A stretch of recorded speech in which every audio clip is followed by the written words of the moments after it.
Hey y'all, Kelly Whitney here with another thing older Black women should tell younger Black women but don't. Girls, sometimes it's okay to quit. One of you slid into my DMs and said, "Hi auntie, I need some relationship advice. Could you please give me some? He is cheating. Says it's because I'm always sad or complaining about something. Said he can't stand being with me. The pain from his cheating and these words is so much I think I will go crazy. So it makes me scared to leave in a way. Also, I can't afford it now. Maybe I can force to leave and start fresh at the end of January, but things will be very hard. I also have fertility issues and he says it's causing a strain on us. He suggested that we adopt my sister's child, but I have a few issues with that. I don't think he understood what that would mean. I already have a strained relationship with my sister and this will mean I will have to communicate with her constantly. I'm not looking forward to that. We have financial issues. We could handle a kid, but we can barely be transparent about money. What will happen if I run out of money? I would have to beg him to help me more with the things we need in the house and for the kid. Lastly, feel single in a marriage, and that makes me feel stupid and weak for staying in this marriage. Now imagine raising a child feeling like this. It will make me resent him. I feel like I don't have the guts to leave or handle the pain of losing him, but I can't keep watching him prioritize her more every day." Woo!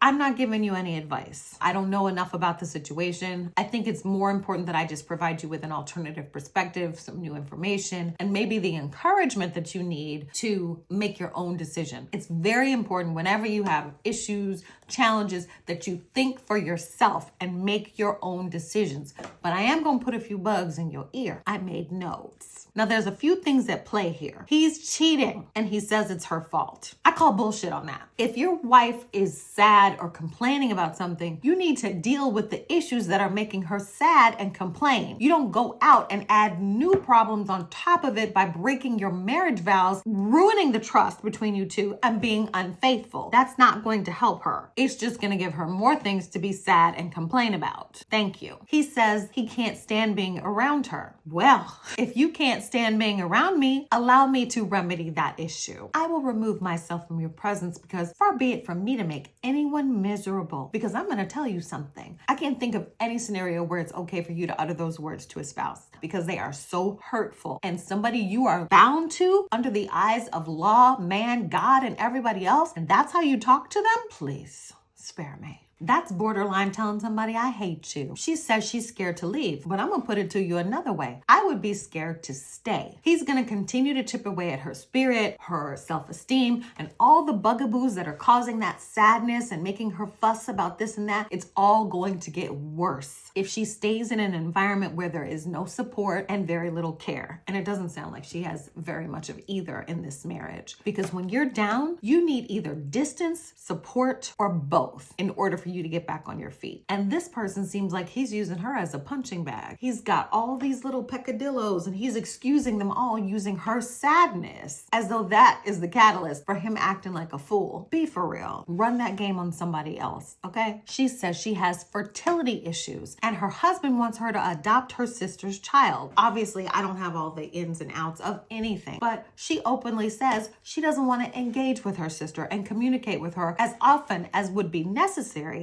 to adopt this other woman's child. I can't think of a situation that would be less appealing, frankly, because the sister's going to want to interfere in everything that's going on with the child. She's going to be forced to communicate with this person all the time, and we have heard out of her own mouth that's not something she wants to do. So don't do it, because she would basically be bringing a child into a home that is already unstable. I wouldn't do it either, because that's static on top of problems on top of hoe shit. You see what I'm saying? She even talks about how their current financial issues and lack of money could play into the situation if, let's just say, the relationship continued to go south. She would have to beg him for money for the kid, for the house. She doesn't want to do it. And who could blame her? Having to beg somebody for what you need to sustain your life? I can't think of anything more heartbreaking and disgusting. So her reasoning these things out, that's good common sense. She's weighing the pros and cons of her current situation, implications for her future happiness and stability. That's good stuff right there. Now, she also says she feels single in the marriage. And I can see why, given all the other red flags that she mentioned: financial issues, lack of emotional support, cheating, which means the trust is completely broken. If it was me, I would go. I'm not saying I would divorce right away, but I definitely think that this woman would benefit benefit from some distance to get away from these pressures that she's feeling with this cheating husband who is not supportive. It sounds like she's having maybe some depression or some mental issues or something like that. And this person has already expressed that he's not really interested in helping her to work through those things. In fact, he's using them to validate him cheating on her. She's in a bad situation. But I saw some hope because she said that she could swing leaving in a few months. What I would do if I was in this situation is I would start planning now to make my exit. And all these conversations about adopting a child and this and that, I wouldn't even entertain that shit. I wouldn't discuss it at gunpoint. And if the person, tried to push the issue, I would simply say, I need to get myself together in order to properly nurture and care for a child. When I get myself together, then I will revisit the idea of taking a child into my home and becoming a mother. That's the truth. That's reasonable. And if that MF starts shit about that, if it was me, I would probably lose my entire mind. Because I know me, I would probably be so ugly. He would divorce me because there's nothing that I personally like less than somebody trying to strong arm me when I have stated what I want and don't want very clearly, and you continue to ride me and push the issue. No, even if I'm making the wrong decision, I said no. And that's what women need to do. You need to stand on business. If you don't want to do it, don't. And something as serious as bringing a child into your home, you need to be 100% certain about that. And if you're not, don't do it. And I would tell him, I don't want to hear another word about it. Go ask the hoe you cheating on me with if she's interested in adopting. This girl talks about not wanting to leave and the pain of losing him and this and that. I gotta tell you, I don't really understand that because I'm what they call the runner. At the first sign of trouble, I start ticking off imaginary boxes and making a list to justify my exit, okay? Oh, you screamed and hollered at me a couple of times.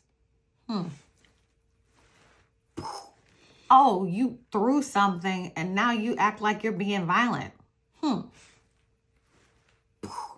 When you get to 3, I'm out. I'm gone. There's no more discussion because we're all adults at this age, okay? And any instances of abuse or potential, if I even think for a minute, you're not finna try it out on me. We're not gonna one thing, and then we're no. Because if you see the writing on the wall, read it. It's in English. It ain't in Braille. It's not in invisible ink. Read what's there. I've never been married, but if I was married and my husband was clowning the way that this woman described her husband's behavior, there's no way. And I would not feel bad about leaving because he has done everything to make it easy for her to go. He's cheated. He has said he's not going to provide emotional support. He's not providing financial support. He's trying to bring another woman's child into this unstable ass home. There's nothing good about this that I see. Nothing. I would not feel bad about leaving this person. I would not feel weak about plotting my exit. That is strength. Too many times men will try to make you feel like you're a quitter or that you're a bad person because you want to exit a situation that has proven to be detrimental to your well-being. They want to make it seem like being a quitter is a bad thing, but I'm here to tell you that it's not. And if the older women in your life are not telling you that sometimes you need to quit the wrong man, then they're doing you a huge disservice because you only have so much time, you only have so much energy, and when you have finite resources, you need to be very circumspect who you give them to. What you're giving to somebody else is something that you're actually taking away from yourself. Men will, you just want to quit on the relationship. Absolutely. Yes, I most certainly do because this relationship is shitty. I'm being treated shitty. The future looks shitty with you and your behavior is shitty. Where's there a reason for me to stay? Do you see one? Sometimes it's okay to quit a situation. This, if it was me, I would plan my exit, stack my chips,